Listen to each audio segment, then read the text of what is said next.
It's the SDG Podcast. Before we get started, you can check us out on the web at solutiondesign.com/podcast or find us on all the social medias, LinkedIn, Twitter, Facebook, and Instagram at Solution Design Group. Hey, everybody. Welcome. Joining us today, we got Brien Coffield because we're going to talk about gardening, and he's grown things in his basement. Nothing bad. Before that, though, let's meet the podcasters. Go ahead and introduce yourself. Hey, I'm Peter Lawrence. And I'm Kyle Bacher.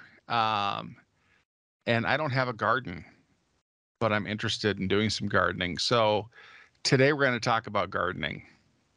And really, I want to be able to make really good BLTs this fall. So my first focus is on tomatoes. And Brien, you mentioned that you have grown tomatoes in your basement using nothing more than a light bulb. So how did you get started doing that, and how did you get all that set up? So it was one of those things. My previous garden was pretty small. It wasn't raised. So it was pretty weedy, and I didn't like to really grow in it. And sometimes, since I'm lazy and I don't weed a ton, my plants weren't doing as well as they should. So I thought I wanted to learn about hydroponics. And so I grew from seed a couple of tomato plants in a little space in my basement. So don't have to deal with any sort of other weeds creeping up that you have to pull all the time. It was actually pretty simple.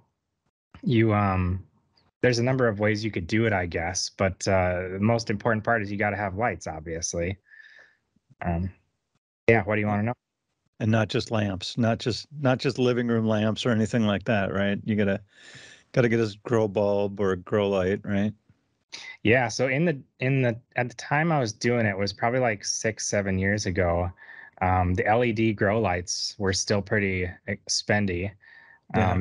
And you get the I think they're called like T1 lights or something, where there's noble gas in them, and they take a lot of energy, but they do really well.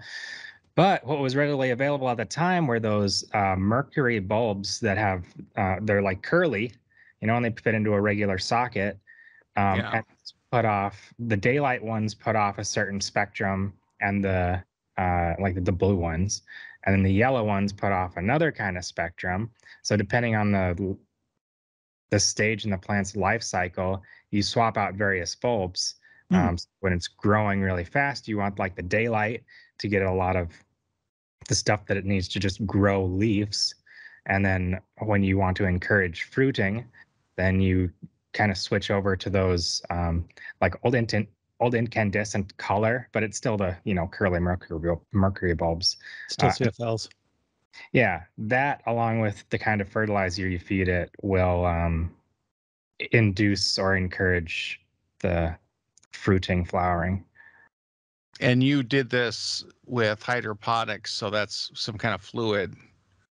Yeah, it's just water, and the way I did it was the deep water method. So you get like a 5-gallon bucket, and you can get these things on Amazon that there's like a cap for the 5-gallon bucket. It's like a black cap, and it has a kind of a planter bowl inside with just slats. And you can put some clay pellets in there. So once your seedlings are old enough to be in that bigger size and the roots are hanging down, you put it in there with the clay pellets, and the roots hang down into that water. And the water is aerated so they don't attract fungus and grow disease and whatever, because the roots need oxygen too. But the roots just hang in the water, and they get all the nutrients that they need from the supplements that you add to the water, which there's like 3 main components in fertilizers, like nitrogen and a couple of other things, potassium. So to aerate, do you have one of those bubbler things? Yeah, it's like a fish tank. Fish tank bubbler. Yeah. Oh, I love that sound. So you mentioned clay pellets. So is it surrounding it as though it were dirt, but they're made of clay and kind of keep their form, or is it like just to get the seeds started, a little bit of dirt? To get the seeds started, it kind of looks like insulation. They're like a cube of insulation, and you put the seed in there, and it'll start growing its roots through it, and that provides enough of stability for it to not like fall over. Hmm. And then you put that in the clay pellets, which provides even more stability because these things are going to, grow up and get heavy and start like leaning over and stuff. So you need it stable. The clay pellets and that initial seeding medium provide the stability. And then you probably have to do additional stability on top of that, like some strings to hold up things. Like tomatoes get really heavy. So Mostly you're just fighting gravity. And if it wasn't for gravity, this would be just fine the way it was, right? yeah. Like at a certain point, you could probably do like a string with a pulley and a counterweight so that it keeps, as it grows, it keeps pulling up on it. It doesn't get slack. How much weight for a tomato plant? I don't know. I figure you're doing heirloom tomatoes, they get big. Yeah. That's Yeah. what you want, right? They're your nice tomatoes for your BLTs. Yeah, I got one tomato from somebody and last year, and it was big, and I think I used it for like, I don't know, 8 BLTs. I just sliced it real thin. Yeah. And then I was like, I gotta grow my own tomatoes because like I just can't get. This isn't the old days when everybody would give away tomatoes because they had way too many. So you'd go outside and there'd be a sack of tomatoes on your doorstep from some anonymous tomato donor. Those days are gone. So, Well, they're coming yeah, back, I think. I hope so. People like Brien So, getting out there and growing. do you think there's any difference in flavor or anything between doing the hydroponic method versus dirt soil? Not that I noticed. I mean, Okay. Did you do both in the I basement did or wherever? well. The only difference is that the ones outside were like not going very well because I'm a very lazy gardener. So with Yeah. water, all you have to do is change out the bucket of water every week and put um, whatever ratio of fertilizers is recommended for the stage of life of the plant. And then you kind of don't have to think about it for another week, maybe check on it occasionally, but it was pretty easy. So the fruits actually turned it out better inside than outside. So you found you Okay. had to change the water every week? Yeah, if you don't change it, so the plant will consume water, and then as it does, the roots will be more out of the air, which is not good for or out of the water, which is not great for the roots. But then it'll also get kind of stagnant, or like the fertilizer will be out of balance. Like it'll use one part of the fertilizer more than it uses the other.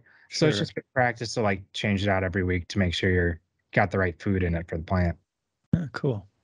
So do you have to keep adding nutrients then? Do you like use a water mix whenever you top it off?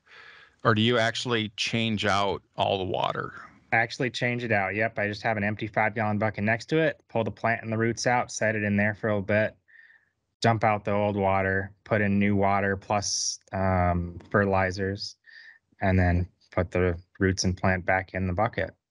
But there's other methods too that are like more automated and easier. I just did this because I wasn't doing a big operation or anything. Right. It's simple. But you could. You weren't growing enough tomatoes to give some to Kyle at that point, right? At that point, I was eating all the BLTs myself. Right. But my buddy has this kind of cool thing. He grows all sorts of stuff, like from leafies to peppers and all this sort of stuff. But what he does is it's like this rack of PVC pipes that's kind of on an angle, and he has a pump, and the pump pumps that fertilized solution at the top end of the PVC, and it just goes all the way through, and the roots grow in the PVC pipe. And then there's holes along the PVC pipe that he puts his little, cups in with the clay pellets. And that's kind of a cool setup because then you can have, I don't know, 40, 50 plants, depending on your setup, and only have one common reservoir for the Sure. water. You don't have to change. You got 3 tomato plants. You could change out 3 5-gallon buckets, kind of a pain. So, Right. But do they use the same mix of nutrients then? I thought you'd get like down in micro land and just like, oh, for tomatoes, I need this much phosphorus versus my iceberg lettuce, I need that much. Yeah, that's absolutely right. And you sacrifice some of that specificity if you're going with general, a bunch of different plants. Can you do dirt indoors, or do you have to do hydroponic for some reason? Yeah, no, I do dirt as well. I got a bunch of my seedlings are all started in dirt indoors under some LED. I got the LED lamps now because they're super cheap. I got like six. They're maybe like 2 foot long a piece LED grow lights for like, Okay. I don't know, $80 or something on Amazon. So I got a bunch of those and some racks, and then just a whole bunch of little yogurt cups with seedlings growing in them until Memorial Day when I can set them out in the actual garden. Nice. Is that the time of year for Minnesota? Yeah, Memorial Day is probably a pretty safe one. yeah. End of May, you probably won't get a frost overnight. No guarantees. I know there's So- probably still a record of later frost than that, but not too much. I'm going to start calling it soil, because if I call it dirt, I don't want any hardcore like people upset at me for saying dirt. I don't know if there's a difference. Soil. If you're using soil, is it easier? Like you don't have to change the soil, and I'm guessing you're just watering You still the have plants a lot. you still have to feed it. I mean, it's not such a big deal in seedling form when you're kind of starting. They don't need much food. Just the like potter's mix or whatever you get from the store will have enough food in it for the plants to be fine for seedlings. But then when you actually do want to grow them and you do put them outside, now I have raised beds, and so it's a little bit easier. You do still need to feed. So you put manure, and if you want to do like the organic fish fertilizer, or there's like normal fertilizers that's manufactured as well, but they do need food. Yeah, because they can start not performing as well, not growing as well unless you feed them. And you can get like some kind of liquid fertilizer, mix it with the water, and just keep watering it with that, and that'll sustain it. Yeah, and that's like once a couple of weeks or once a month, you would want to mix that up in the appropriate quantities according to the instructions, and it would be just diluted fertilizer mixed with water that you'd hand water every so often. That would be enough to keep them fed, and then just normal water when you're not feeding them. Can you transfer? Like, I suppose you could transfer from dirt to hydroponic, but going from hydroponic to dirt might be trickier. I have to think about that. I'm not sure. I've never done it. Why would you? I don't know. I'm creating problems that don't exist. Yeah, I probably wouldn't. Yeah, because you're going to damage the roots in either case. Either you have to knock the dirt off of them and destroy some structure, or you put them in the dirt and destroy some structure. So I don't know. Yeah, maybe don't. Probably not a good idea. So you said you have a raised bed now. Is that that's outside? Yeah. Like, what are you growing out there? Well, this year I'm just growing some simple stuff like, I don't know, there's some gourds, squashes, and cantaloupes and watermelons, and then a bunch of leafy lettuces. I think I'm going to keep those inside because those are easier to do inside. They don't get so big. Tomatoes, obviously, those are going outside because they get big. Gosh, what else? The kids chose some things too. I don't remember what they chose. Any herbs and spices or anything like that? Herbs are all inside. Yeah, for sure. Because Tubers, potatoes, anything like that? I Spuds? haven't gotten them to do well. That reminds me, I think the kids chose radish for some reason. So we'll see how that goes. Because it looks cool. They just don't taste it as much as they have as we know. Like, oh, well, it looks cool, but it's horrible, or it's a nice garnish, but not I wouldn't want to eat just garden radish constantly. But who knows? Maybe they'll grow to love it. Herbs are really nice for hydroponics too, and you can get it really simple because so those same starter things that look kind of like the insulation cube, you take a clipping, let's say off a basil plant or something, clip it off, and normally you'd like start that in a little shot glass of water until the roots show up. No, you got to tell us that kind of stuff too, because Kyle and I are Please. like we're experts, but for the other people out there that aren't gardening like us. Sure. All right. You can. Not an expert. But my stepmother had a garden, a big garden, and so I would have to weed, and I'd have to pick the beans and the pea pods, all that stuff. So I'd have to help. But I didn't really get any gardening knowledge from it. I just got like a hatred of digging in the dirt. I'm hoping that's gone away now, but Weeding. because it was Yeah. always like a chore. Like, here, do this physical labor, get on your knees, pick the weeds, and don't complain about it because we're all doing it and no one cares. So, That's right. which I think is a great attitude to have. You just got to do it. Like, It's all you can do bust with it weeds. out. Yeah, I'll be complaining to the air. You get gardener's privilege. It's kind of like chef's privilege. So you get the sugar snap peas, and you just get to eat them right there in the garden, and the strawberries and whatever. They're so you want. good. Oh, yeah. Yeah, I used to eat the raw beans and the pea pods. I would go out there and harvest my own on the sly, just so I'd have some to snack on. But that, like, I got that idea out of my head. That was too healthy to really continue.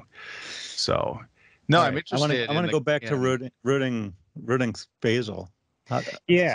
So Okay. basil is really a really nice one to start with because it's pretty forgiving, and there's tons of it. You buy a basil plant from the store and you clip a few clippings, and you can have 4 basil plants if you want. So you read up on this, look online where to cut it, but there's like these nodes where the leaves come out and the stem goes, and there's a specific place you got to cut it. Look it up, cut it there, and you can put it like in a shot glass of water. And then that stem will start growing roots in like a week. And you can either transplant that little start before the root gets too big into a little dirt plant, and that'll just keep going. You'll get a whole nother basil plant. Sure. Or those are really nice for hydroponics and pretty simple. You can take just like a Gatorade bottle or some like plastic bottle, or it doesn't matter what material, some bottle, and like suspend that plant above it so that the roots are touching the water. Yeah. And then just keep filling that with water, and feeding doesn't really matter too much because you're going to churn through basil, and you can just buy another plant later if you want, or take another clipping and start a new one. So Interesting. That's cool. So,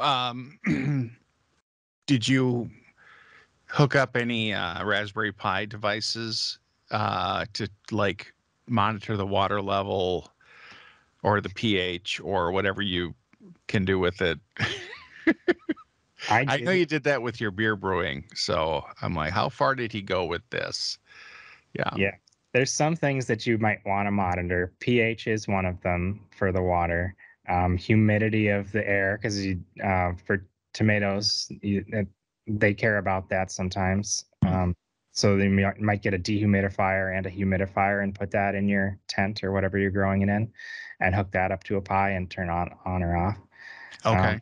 I suppose you could go as crazy as like modifying the water contents, but I think that requires specialized sensors. Temp and humidity is a pretty cheap sensor to get, though, so that's an easy one, low-hanging fruit.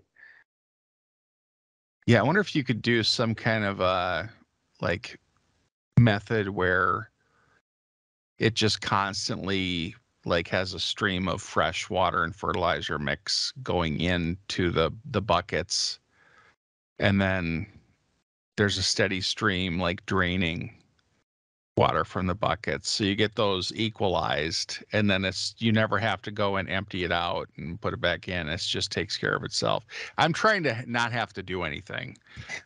Like, I can do a bunch of stuff up front to set it up, but once I set it up, it's like if I have to like every week go change the water, and yeah. So Kyle, you're looking for the plant once and harvest once model. I guess I'm looking for a sack of tomatoes to show up on my. That's what I really want. I would say it's interesting because it's like, what can you do, kind of to save money, and I think learning to garden is one of those things. Because, yeah, you have all those setup costs and there's a lot of work up front. But once you get, I think, in the groove and you're doing it every year, it can't be that difficult. It's just, if it's outside, it's weeding. So I would say for you, the least amount of effort, and I'm a lazy gardener as well. If you have the space and a place that has decent sunlight, get a raised bed. They're not too expensive to construct. That'll keep the weeds down a lot. Also, do like the weed guard tarps around the whole garden before you plant, and then just cut holes around where you want to plant your plant. So then you're not weeding the whole garden. You're only pulling out little weeds around the plants that you want. And then automated watering is pretty simple too. You can turn on and off a valve on a switch or something if you want, and then it'll automated water. You could go full Raspberry Pi if you wanted to. A lot of lawn sprinklers have that water on off fairly well worked out, right? So it's not like you're breaking new ground for that. Right, and then all you would have to do is remember to feed them every month, which is pretty low maintenance. Yeah, some people down the street have a raised bed garden in their front yard, which I don't see much of that, but like all my sunlight hits the front yard. My backyard is covered by a canopy of trees. So I was thinking of doing something similar. And their setup's pretty cool because they have like a pathway right down the middle and then like two gardens on either side that they can access from their little path. And then it's raised up and it's got I should really just go talk to them and like, do you have the plans for this? Do you have the list of materials? Yes. Did you save the receipts for all the stuff you purchased? Do you get too many tomatoes at the end of the year, and are you looking to get rid of some? Because I know a guy.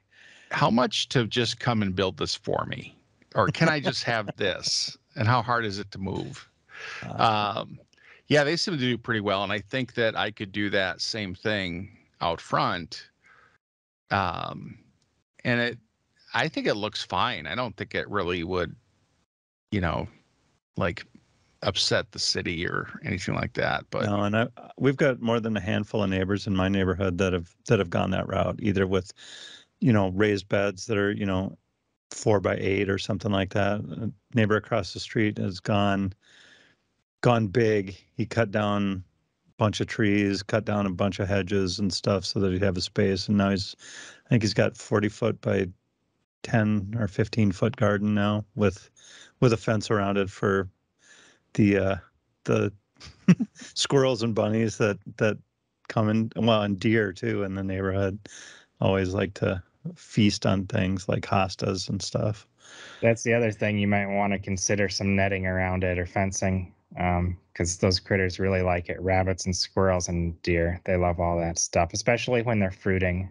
Yeah, the animals love fruit. Another thing that I just remembered, so outside is easier for those plants with the big fruits like tomatoes that stand up, because you have wind outside and the wind creates microfractures in the stalk. It's like lifting weights for plants, and so they become stronger when they heal themselves.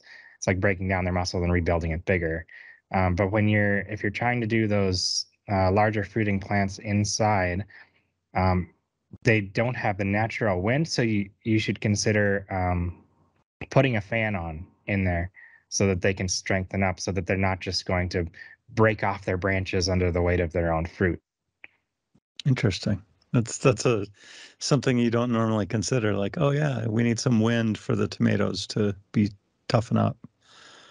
Nice little oscillating fan. Does that, like, do you have to then adjust your watering? Does that dehydrate the plants, having the wind? Not noticeably, since most of the water is contained underneath. Probably does, some non-zero extent, but I didn't really notice a big difference. Do you need to like get one of those spray bottles and like spritz the plant, like any of that stuff? No, all the water it needs are carried through the roots up through the plant. So yeah, and actually water on the leaves does encourage disease and fungus and stuff like that. The water really, it really wants the water to be in the roots and in the plant and not on the plant. Yeah, I don't want to encourage fungus. No fungus encouragement unless you're going to start a mushroom farm. I want fungus to fail. Yeah, but there's no BLTM, so you could do. So mine, I was lucky, and I forgot to change the water for a few weeks towards the end because I was kind of getting sick of it, and it started to get some disease and fungus. But the fruits were ripe enough such that I could harvest them before the whole plant went. I was just kind of lucky in that regard. But yeah. So even indoors, it's not like set it and forget it or carefree, right? There's always a little bit of maintenance to do to keep everything healthy and growing. Yeah, you want to check on them, and you want to check on your light height, because if it's too high, it's not going to get enough light down on the plant. And then as the plants grow, if it gets too close to the light, it'll scorch the leaves, and that's not good either. So you want to adjust the lights occasionally as well. So I have a low ceiling in my basement. I think it's a 7-foot ceiling. Is that going to be too low? How tall do tomatoes get? Like 3 foot? Yeah. Yeah. I think you'd be fine. Yeah. Okay. You're talking a few inches at least, not like several feet away to keep them from burning. Yeah, I would say maybe a foot. Okay. Yeah, I should be fine then, unless they just go nuts. They get too big. Yeah, 7-foot tall tomato plants would be a little shock. I'd have to get a larger loaf of bread for the BLTs. Texas toast. Bigger bacon, yeah. When they get larger, you're not going to just want one light directly above. You're going to want a couple from the sides, because there's a bunch of leaves on the side as well. And you don't want the top leaves to block the bottom leaves. So you shuffle them around a little bit.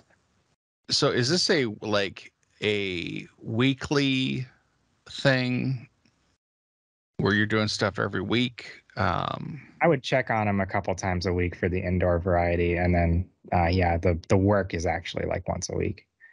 And then, is there, during the life cycle of the plant, do you check more up front? Should you be more worried about the water and the pH and all that up front? Or does that kind of just stay consistent through the whole project? The longer the plants go, the more likely they are to contract some sort of disease or pest. So more vigilance towards the end is probably better. But that's the point where you naturally want to be lazy because you're done with it. So it's yeah.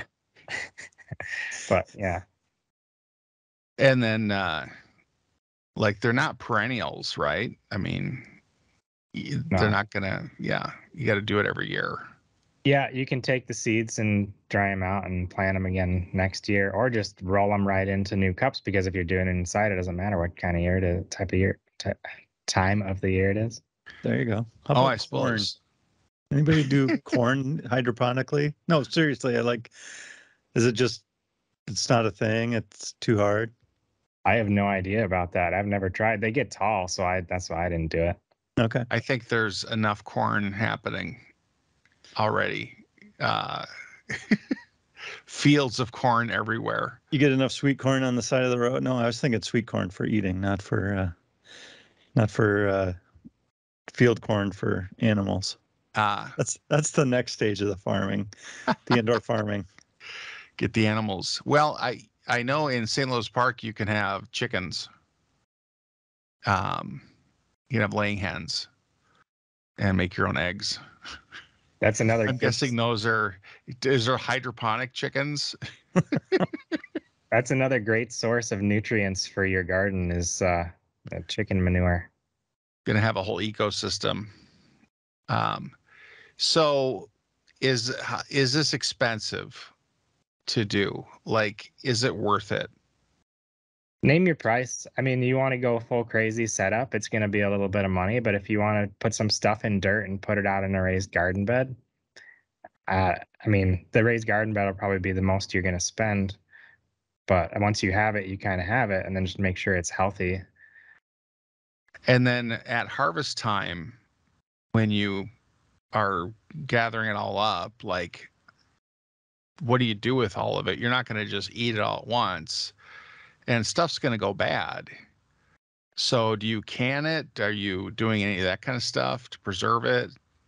I love cooking all sorts of different things, and so yes, all of the above. So you can dry, you can. So there's scraps and stuff from like onions and garlic and whatever that you would like. Ah, you don't. Was this go in the trash? Does it go in the compost? Well, you can, instead of doing that, you can also just throw it into a pot of water. All your onion scraps and garlic scraps and the bones from the meat that you eat. Throw it in a pot of water and boil that for a few hours, and then you have vegetable slash beef slash chicken broth, Yeah. and season it up with some salt and pepper. Or if you want to go like Asian style, and maybe like pho, put some anise and fish sauce. You can go whatever direction you want, but that's a good way to like not waste vegetables if you're not going to compost them. Yeah, composting is a challenge, that's for sure.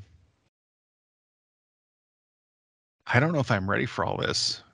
You don't have to go that far. I take it a little bit extreme.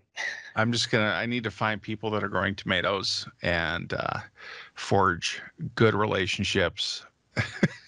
So Brian, would you say is the raised beds the starting point of gardening, or is the 5-gallon bucket tomatoes the starting point of gardening?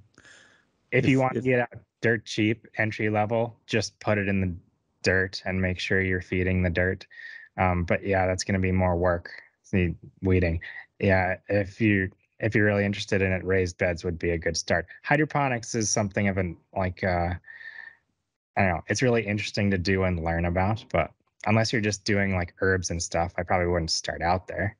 so that's not like the easy way to grow tomatoes. That's the more challenging way. You get better tomatoes, or maybe some easier times of it, but You have to learn about fertilizer ratios and stuff and changing them and all of that kind of stuff with hydroponics. So it's more learning curve up front. I don't know. I'm looking for the easy solution here, and guess it's raised beds is the way to go for the start anyway. I think I'll convert, because I got a flower bed like in front of my house, like on either side of my steps. I've got flower beds. They used to be weed beds, buckthorn and trees and everything else. But I like got rid of all that and put plants in. But I think I could do a raised, like right there, do like on just one side, start my raised garden there with just tomatoes and some herbs, maybe some lettuce. I don't know how much space does each plant need? I was gonna say, so like if you got some like hanging planters, that's perfect for lettuces and herbs and small things like that because the root system won't get crazy big. Um, I wouldn't do a tomato in a hanging. The root systems get quite large. It will fill a 5-gallon bucket hydroponically. Really? Yeah. And they're kind of suicidal too. One of my plants tried to kill itself because the roots went all the way down to the bottom where the bubbler was, and they started to get greedy. Like, I need more air.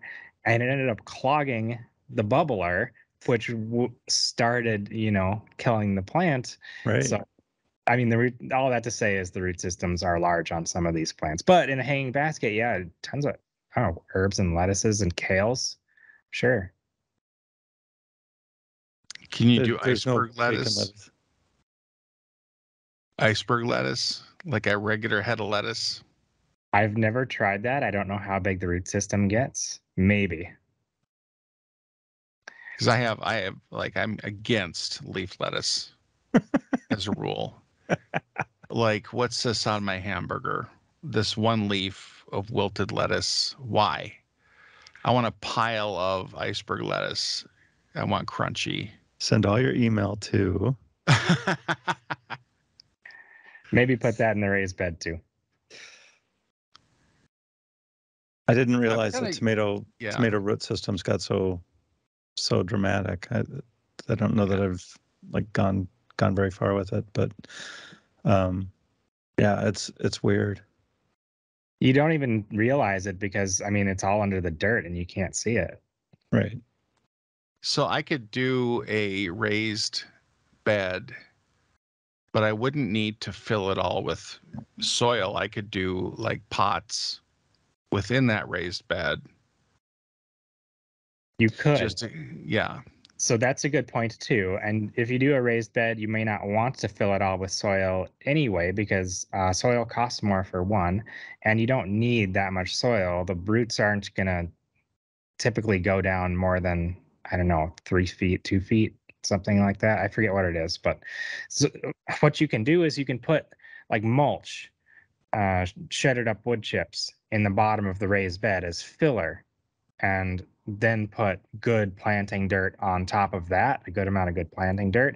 So what that'll do is over time, that will break down, and that'll encourage the ecosystem of microbes, good fungus, bugs, worms, um, to be attracted to your raised bed, and that's what you want to keep a good, healthy soil. And then you're not just spending all your money at Home Depot for 5 yards of dirt. Yeah. Let me. So when you're talking raised beds, are you talking like just a foot, or are you talking like 3 feet off the ground? A couple. How couple feet? Yeah. Okay. And so does 2 it just feet up for if you went all soil, like 2 feet up to plant in that, or like a 2 foot high bucket that's surrounded by mulch. Like the plant starts 2 feet off the ground. Yeah. Okay. Yep. all right? Let me ask this question. Is it easier to keep weed free because it's 2 feet off the ground and magically the seeds don't climb up there? Or is it just easier to weed and so therefore you'd weed more often? It's both, but mainly it's the grass. Okay. When you're mowing your lawn and maybe there's a couple seeds in there, depending on how lazy you are when you last mowed your lawn, that'll kick over to ground level beds really easy, and then so you're pulling grass out of there as well. Okay. Sure. But with raised beds, you don't have to do that. But then also, yes, it's a good point. You're not bending over quite so far with the raised beds to actually pull any weeds that come. And then is that also good for keeping critters out? Like the bad critters? Like what get like rabbits? Oh, squirrels can get anywhere, but I think like a little fence, little netting. Like it doesn't have to be crazy chain link or anything, but like just put a light fence up, maybe 4 foot high or something, and most critters don't want to go in there. But Yeah. yeah, 2 feet's not enough to keep a rabbit at bay, I don't think. No, they can hop. They hop really high. Yep. And So squirrels can 2 do feet and then a cage, like a fence, and then a net over the top, and then that should keep all the critters out. I don't even have a net over the top of mine. Mine is probably 6 foot high, so that it doesn't. I don't feel like I need a top. But what I have is 2 raised beds side by side, and there's a gate in the middle of them, and you can walk down the aisle and close the gate behind you if you want. Oh, just like my neighbors. Was that a kit, or did you go online and look at all the stuff you needed? How did you figure that out? I purchased a new house, and it was there. Nice. Time to move, Kyle. That's the only way to do it. I'm sure you could find some kit. I know they sell raised bed kits. I know they sell that much at least. Okay. You can either order them online, or I'm sure they have it at your local big box. But they're pretty small for the kits, really. They're not doing real garden sized gardens. They're more like little 4 foot by 4 foot plots, from what I remember. That might be good for me to start out with. Yeah. Yeah. I mean, you got to start somewhere, right? Yeah. And I just want to make BLTs. I mean, that's really what this is all about, is really good tomatoes. It's all about sandwich. I just don't get that same flavor from a store-bought tomato. Nope. They're not bred for that. More garden is more work, so. Yeah. That's true. Have you guys seen the robot weeders that that have been slowly permeating the earth? I've seen a couple of variations to various degrees of success. Because I'm thinking of two, right? There was one that was sort of a CNC weeder that you set up rails aside along your garden, it would go and pluck out weeds. You told it where the plants were, and it would just destroy everything around it. And then I was just looking that there was sort of a Roomba-looking weeder that kind of crawls around your garden and just digs around and does stuff, I guess. But I saw a yard drone type thing. It was a tank that mows, fertilizes, weeds, seeds. It just patrols your yard. And somehow it just knows what it has to do, I guess. Time to mow? Yeah. Zoom? So that was kind of cool, but you wonder, like, yeah, if that's going to go haywire, end up in your neighbor's yard. I mowed your yard for you. Yeah, then I got to post something like a lost dog poster, like lost my lawn care drone. If anybody sees a mower, but all the yards in the entire neighborhood look fantastic. So this is no grow May. Is that what's happening right now? People are no mow May. Don't mow your yard in May. Right. Why? Pollinators.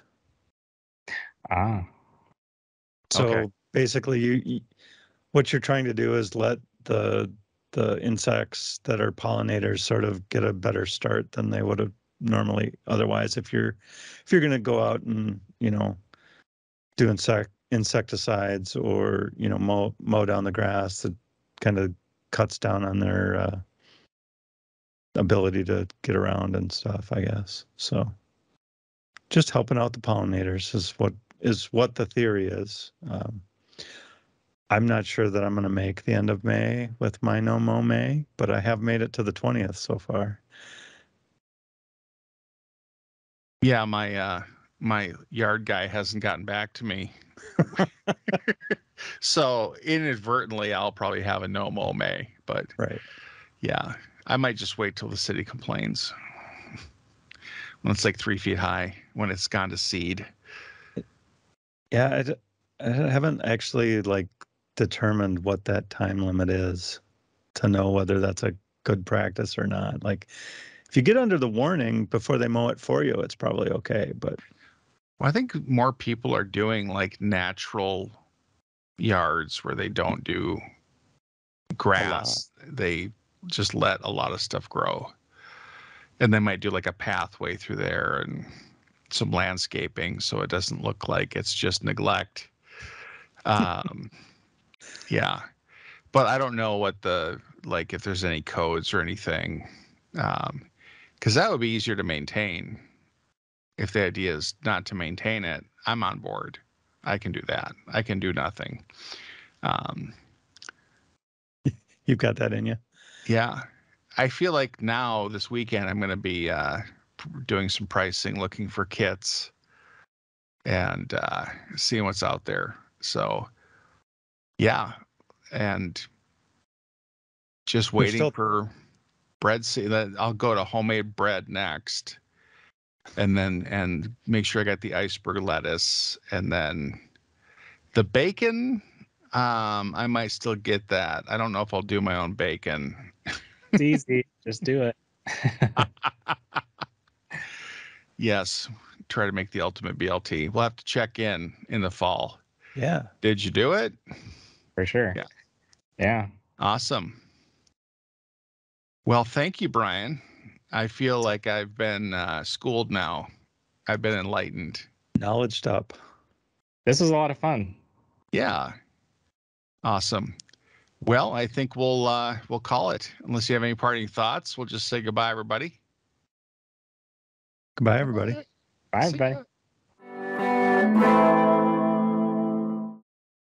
Solution Design Group is a digital product consultancy in Minneapolis. Check us out on the web at solutiondesign.com or look for us on Facebook, Twitter, LinkedIn, and Instagram at Solution Design Group.